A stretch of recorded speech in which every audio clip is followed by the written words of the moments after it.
Bonjour à tous, j'espère que vous allez excellemment bien et aujourd'hui on se retrouve pour parler du Vendée Globe, pour faire le débrief, le bilan de cette semaine numéro 5. Ça fait déjà un mois que les concurrents sont partis depuis les Sables d'Olonne et on va parler de beaucoup de choses dans cette semaine 5, même si ça sera une vidéo je pense un peu plus courte que les précédentes parce qu'il y a un peu moins d'informations.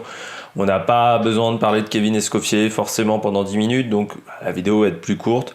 Au niveau de la météo, c'est plus calme, comme je vous disais, dans les mers du Sud, c'est un enchaînement de dépressions, donc l'idée est de passer d'une dépression à l'autre et de pas trop souffrir quand on est dans le centre de la dépression, et d'éviter les quelques zones où vous avez moins de vent. Mais il s'avère que l'océan Indien est un petit peu compliqué cette année. Donc, on va passer au résumé de la... J'ai oublié de faire clac clac clac au début de vidéo, j'avais dit que je devais le faire à chaque vidéo, j'ai oublié de le faire.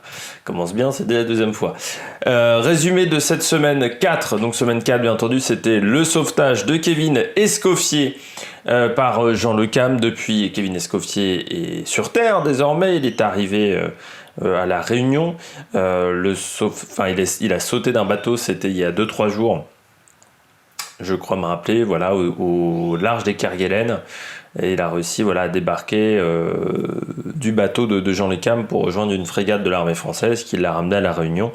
Donc voilà, le sauvetage Kevin Escoffier est terminé. Maintenant, il faudra essayer d'analyser du côté GPRB pourquoi le bateau s'est cassé en deux. Du côté de cette semaine, fin de semaine 4, début de semaine 5, on a eu pas mal d'abandons avec Sébastien Simon. Et je vous avais parlé de Sefoyle et Samantha Davis également. Elle n'a pas pu repartir sans faire une escale. C'est-à-dire donc elle se retrouve hors course. Son objectif est maintenant de repartir après avoir fait une escale. Du côté de Cape Town, ils ont enlevé le bateau de l'eau hier. Donc je pense que c'est un problème qui va quand même pas être facile à résoudre. Du côté de la quille, donc voilà, c'est un petit peu tout le résumé de cette semaine 4. On passe à la semaine 5. Et du côté de la semaine 5, eh bien, on arrive dans l'océan Indien. Du côté des leaders, l'océan Indien, c'est un océan qui n'est pas facile. Il est loin d'être simple. On l'oublie un petit peu trop souvent. C'est-à-dire qu'on parle souvent du Pacifique, on parle souvent de l'océan Atlantique et du Poteau Noir, par exemple. On oublie l'océan Indien qui est très complexe parce que en fait il est entre d'un côté le Pacifique, de l'autre côté l'Atlantique. Vous allez me dire, on connaît un petit peu la géographie, mais ce qui fait qu'en fait les courants sont très difficiles à analyser. La mer est souvent très cassée, très casse-bateau. C'est un endroit où on a souvent des abandons sur le Vendée Globe ou dans d'autres courses. Il y a pas mal de trophées Jules Verne qui se sont arrêtés dans l'océan Indien parce que c'est un océan qui est compliqué. Pas forcément au niveau de la météo, mais qui est compliqué parce que vous avez quand même des grosses dépressions et surtout la mer n'est pas du tout bien rangée. Vous avez souvent de la mer croisée, de la mer un petit peu dans tous les sens. Et voilà, c'est un moment très compliqué du Vendée Globe que sont en train de passer les concurrents. Et en plus, cette année, il est corsé l'océan Indien parce qu'on a eu une grosse dépression. Charlie Dalin s'est retrouvé dedans avec beaucoup de mer et beaucoup de vent parce qu'il y avait entre 60 et 70 nœuds de vent. Donc c'était vraiment énorme.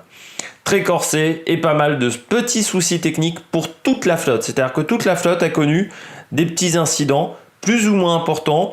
Par exemple, Louis Bourton, Damien Seguin, il y a des petits problèmes de pilote automatique. Manuel Cousin, lui a connu un problème de safran, il est en train de réparer. Normalement, ça devrait repartir du côté de Manuel Cousin sur groupe C1. On a peu parlé de Manuel Cousin, mais qui fait une course un petit peu dans l'ombre, mais une course assez solide dans voilà, un peu au-delà de la 15e place, mais jusqu'à maintenant, il faisait plutôt une course plutôt solide avec son bateau. Louis Burton, il est reparti aussi, Damien Seguin aussi, mais ils ont dû ralentir un petit peu cette semaine pour réparer ces problèmes de pilote automatique. Le plus gros souci pour cette semaine numéro 5, c'est Fabrice Amédéo. Alors Fabrice Amédéo, il n'est même pas encore dans l'océan Indien qu'il a déjà des problèmes. Vu qu'il a des soucis, il a perdu son deuxième ordinateur de bord. Il faut savoir que les concurrents en 2 Vendée Globe partent avec un ordinateur de bord, donc qui gère tout ce qui est pilote automatique, qui gère plein d'informations, et ils partent avec un ordinateur de secours. Lui, il n'a plus du tout d'ordinateur sur son bateau, donc c'est-à-dire qu'il a un bateau, il ne connaît pas la météo, et il ne connaît pas vraiment sa position par rapport au vent. C'est-à-dire que il a juste une position GPS par rapport aux côtes. Il sait il se situe à quelle zone des côtes. Mais c'est la seule information qu'il a. La météo ne l'a plus, les ordinateurs ne fonctionnent plus. Il y a beaucoup d'informations qui sont importantes pour faire fonctionner le bateau qu'il n'a plus. Donc, Ça va être compliqué pour moi qui traverse les mers du Sud de cette manière. Surtout qu'il a un bateau à foil, donc c'est des bateaux qui sont un peu plus fragiles quand même que les bateaux à dérive. On s'en est aperçu depuis le début de ce Vendée Globe, parce que Simon, Davis, Hugo Boss, PRB, c'est que des bateaux à foil qui ont abandonné. Voilà, donc c'est important de le signaler. Donc faire la course à l'aveugle, pour moi, dans les mers du Sud, c'est dangereux. Donc là, il va vers l'Afrique, il a dit qu'il allait se reposer, qu'il allait réfléchir à tête reposée. Mais ça me semble compliqué pour un météo de repartir sans ordinateur, c'est-à-dire sans informatique. C'est un petit peu compliqué. C'est assez incroyable, c'est que le premier ordinateur, il l'a perdu au large du Cap Finistère. Et moi, je trouve ça assez incroyable qu'il ne soit pas revenu de nouveau en arrière une deuxième fois pour tenter de réparer l'ordinateur, parce que faire autant de voyages avec pas d'ordinateur de secours, c'était quand même mal parti pour lui, parce que l'informatique n'aime pas forcément l'eau et n'aime pas forcément le sel. Or, dans un bateau, il y a quand même de l'humidité qui rentre, même dans la coque. Donc c'est un peu... je trouve qu'il avait déjà pris un gros risque. Du côté de Manuel Cousin, problème de safran, il répare, donc il est un petit peu à l'arrêt, mais ça devrait repartir plutôt tranquillement. Du côté de Manuel Cousin, mais c'est quand même une pièce importante du bateau qui est peut-être fragilisée, donc il faut toujours vérifier du côté du safran. Du côté de la météo, on va passer tout de suite à la météo. Je vous ai dit, cette vidéo sera plus courte. Encore une fois, j'ai moins d'informations à donner par rapport à cette vidéo. J'ai oublié, je vais déjà faire la météo, puis après on parlera de mon inquiétude sur un des concurrents. Météo, on enchaîne des dépressions. Donc là, on a passé une grosse dépression. On a une autre qui est en train de se former, qui arrive vers l'arrière du groupe de tête. Pour le moment, le vent est plutôt calme pour les leaders, mais ça devrait forcer au fur et à mesure des jours. Et ils vont se faire de nouveau traverser par cette dépression, parce que les dépressions en ce moment vont plus vite que les bateaux. Et l'objectif, c'est de ne pas prendre trop de risques quand la mer est forte et de se retrouver dans des conditions plutôt tranquilles. Du côté de la flotte, en termes de stratégie, c'est assez facile à comprendre. Le paquet est vraiment très resserré, à part Thomas Ruyant qui avait essayé de partir un peu plus au nord pour essayer d'avoir moins de vent dans la fameuse dépression qu'a traversé Charlie Dalin dans la nuit de mercredi à jeudi. Sinon, tous les autres bateaux ont suivi des trajectoires assez similaires. Le groupe est assez compact, parce que je rappelle que les 11 premiers se tiennent en 545 000 nautiques. Ça n'est jamais arrivé dans l'histoire du Vendée Globe d'avoir un peloton de tête aussi resserré à l'approche du Cap Lewin, qui est le fameux cap qui est au niveau du sud de l'Australie, du sud-ouest de l'Australie, et donc qui est un cap important pour ses concurrents, parce que c'est le dernier cap avant le Cap Horn. Donc voilà, c'est un autre point de passage. À ce moment-là, on sera à peu près à 45-46% du parcours, j'ai encore viré le micro, total. Donc c'est-à-dire qu'on sera encore loin de l'arrivée, il peut se passer encore beaucoup de choses. On n'a pas encore fait la moitié du parcours. Pour le moment, les concurrents de tête ont fait 41% du parcours total de ce Vendée Globe. C'est rien du tout. Donc on enchaîne les dépressions, arrivée dans le Pacifique la semaine prochaine. Pacifique, la mer est un peu plus tranquille, par contre, vous êtes loin de tout, parfois il y a du brouillard dans le Pacifique. La mer est un petit peu mieux rangée, par contre, il y a des creux plus importants. Donc voilà, certains diraient que c'est blanc, bonnet, blanc, mais non, ça n'a rien à voir. On va faire un point sur le classement. Je vais déjà vous indiquer que j'ai des petites inquiétudes pour le leader, c'est Charlie Dalin, qui sur les dernières 24 heures n'a pas forcément été très rapide, avec simplement 11 nœuds 3, et sur les 4 dernières heures, là je vous rappelle que je me base sur le point de 8 heures, il a fait simplement 7,7 nœuds de vitesse. Donc c'est vraiment pas énorme du côté de Charlie Dalin. Donc est-ce que Apivia a des dégâts suite à la traversée de cette dépression, où il était vraiment lui dans l'endroit le plus important de cette dépression? Peut-être, mais pour l'instant je suis assez inquiet des vitesses de Charlie Dalin par rapport à Apivia, parce que je rappelle que j'enregistre cette vidéo, nous sommes le 11 décembre, il est 11h08. On passe à Thomas Ruyant donc a repris un peu de retard du côté de Linkidaou. Je rappelle que Thomas Ruyant, qui quand même fait une très belle course pour le moment avec un seul foil, ce qui me fait rappeler que l'année dernière, Alex Thompson, lors de la précédente édition, Alex Thompson avait fait la même chose et qu'il avait menacé Armel Leclerc pendant très longtemps. Donc est-ce que les foils sont si intéressants que ça pour les IMOCA? On peut se poser des questions, parce qu'on a encore plusieurs bateaux à dérive dans le groupe de tête, et que pour le moment, les foils, bah, ça va vite, mais ça va déjà moins vite qu'il y a 4 ans. Et surtout, pour le moment, les bateaux à dérive arrivent à suivre. Je rappelle qu'on est en retard par rapport au temps d'Armel Lecléache. On a 32 jours de course, désormais 20 heures et 11 minutes précisément. Et on se situe derrière, on a plus de 5 jours de retard par rapport à Armel Lecléache. On a entre 5 et 6 jours de retard par rapport au temps d'Armel Lecléache. Ça commence à être important, le débours. Alors après, Armel Lecléache avait une remontée de l'Atlantique qui avait été très difficile, surtout le poteau noir, mais même au large du Brésil, il avait perdu beaucoup de milles à l'époque sur Alex Thompson. Donc on peut se dire que là, on peut gagner du temps par rapport à Armel Lecléache, mais bon, est-ce qu'on peut gagner 5 à 6 jours ? Pas sûr, parce que sur la fin, ils étaient très proches, Lecléache et Alex Thompson, donc il n'avait pas relâché la pression. Armel Lecléache, il avait fini sur les chapeaux de roue. Donc là, ça va quand même pas être facile cette idée-là, mais il avait eu une remontée de l'Atlantique compliquée, donc on peut se dire qu'on peut rattraper du temps. Par contre, est-ce qu'on battra le record ? Pas sûr. Et donc ça va être inquiétant, c'est que les concurrents de tête, ils pensaient qu'ils allaient battre leur record. Donc est-ce qu'ils ont pris 72 jours de ravitaillement ? Pas sûr. Et on pourrait avoir des surprises en fin de Vendée Globe avec des concurrents qui sont obligés de rationner leur nourriture parce qu'ils n'en ont pas embarqué assez. Et ça montre également le fait qu'on soit en retard sur Armel Lecléache, que les conditions sont bien plus difficiles qu'il y a 4 ans, où la descente de l'Atlantique avait été plutôt facile. Là, c'est très compliqué, et l'Indien est très difficile, et il y a 4 ans, l'Indien avait été plus facile.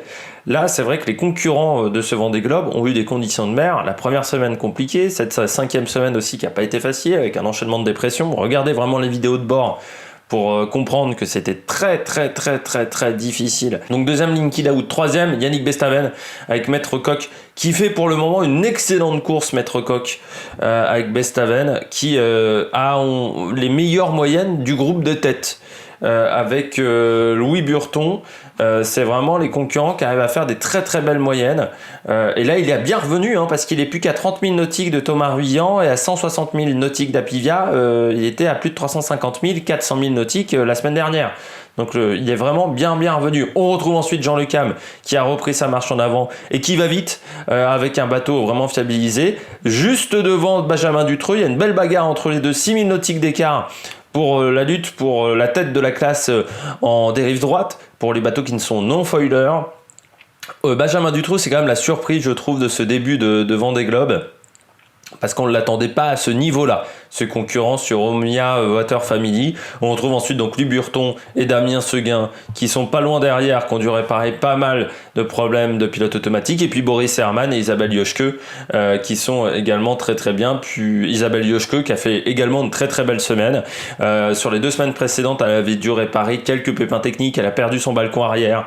Donc voilà, elle a réparé pas mal de choses. Là, il s'avère qu'elle a eu des conditions un peu plus faciles sur cette semaine, et surtout moins de problèmes techniques à gérer, moins de gros problèmes techniques à gérer. Donc elle fait vraiment une très belle course. Je m'attendais pas à ce que MASCSF soit aussi bien placé à ce moment-là de la course, parce que c'est vrai que c'est un bateau qui n'est pas forcément très jeune. On a rajouté des feuilles à ce bateau, mais c'est quand même pas facile. Mais Isabelle Yoshke a fait du très bon travail, c'est très bien préparé pour cette course.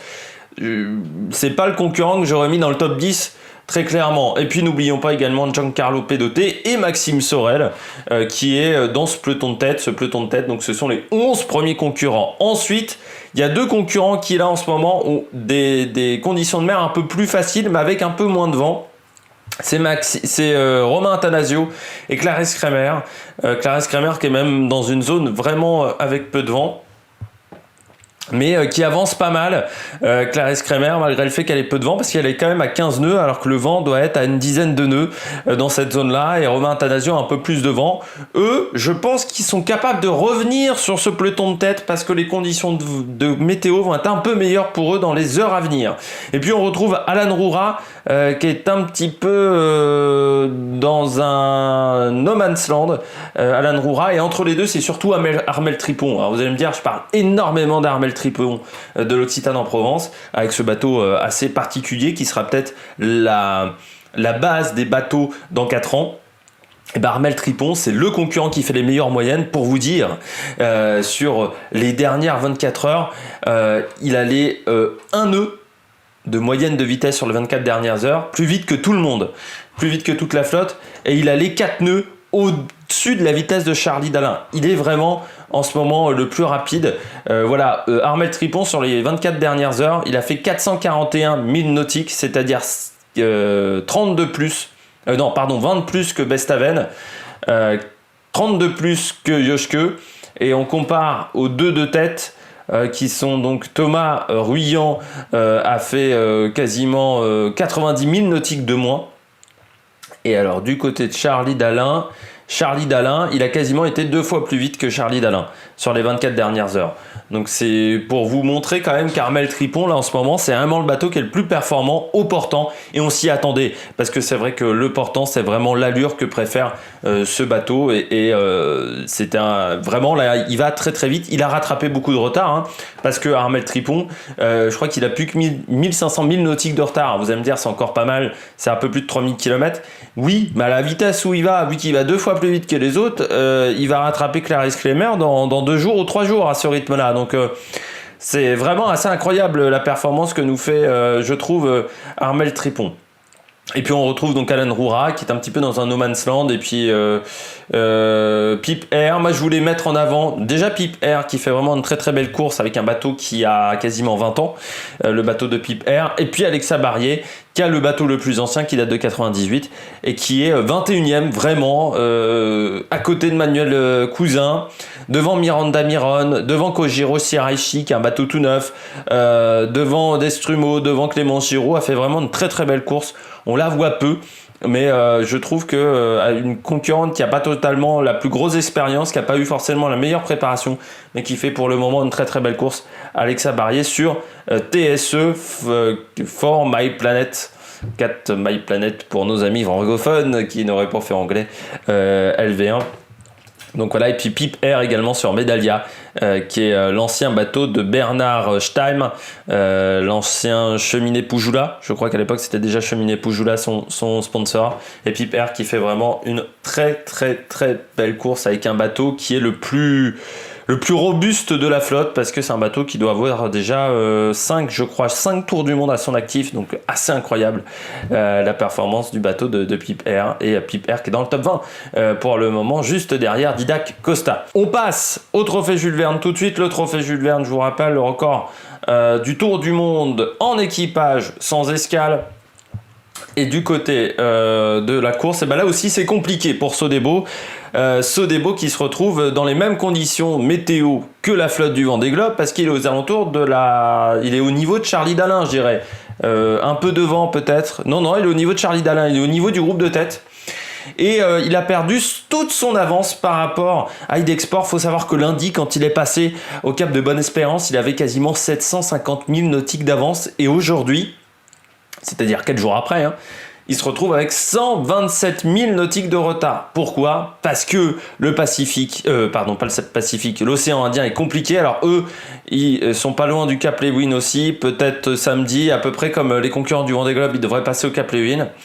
Mais voilà, 127 000 nautiques, c'est absolument pas rédhibitoire, parce qu'on sait que ce bateau Sodebo va beaucoup plus vite que Idexport. Par contre, les conditions météo ne vont pas forcément être idéales encore dans les jours à venir, donc il faudra voir l'écart, le retard qu'il aura au début de l'Australie.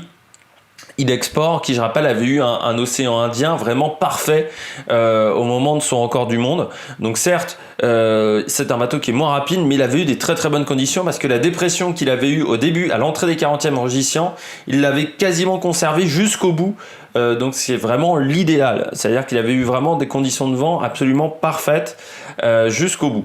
Donc il faut le rappeler, du côté de Sodebo, donc c'est un peu plus compliqué, vu qu'ils sont allés en fait un peu trop vite, pour tout vous dire. Et donc ils se retrouvaient à être en plein milieu d'une dépression, et c'était pas l'idéal.